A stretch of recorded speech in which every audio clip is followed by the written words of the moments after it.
po ng tingin nila sa akin.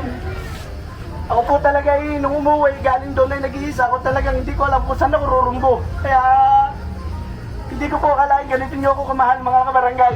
Sana po ay inyong naunawaan ako kung hindi ko man ako makapagsalita doon. Alam ko po na marami po ang nambaba sa akin. Pero okay lang po, hindi naman po ako ganun tao. Basta po kung anong pagkilala niyo sa pamilya namin, kami mahirap lang po. Sa pool po kami maliliit ay talagang sanay na po kami sa hirap. Lahat po yung aming pinagdaanan. Pero yan po ay nagpakutuhay kami ng parehas. Kaya po sa mga nagmamahal sa akin sa inyo na narito, maraming salamat po at hindi ko po akalain na ganito po ang inyong isasalubong sa akin. Mabuhay si Kapitan!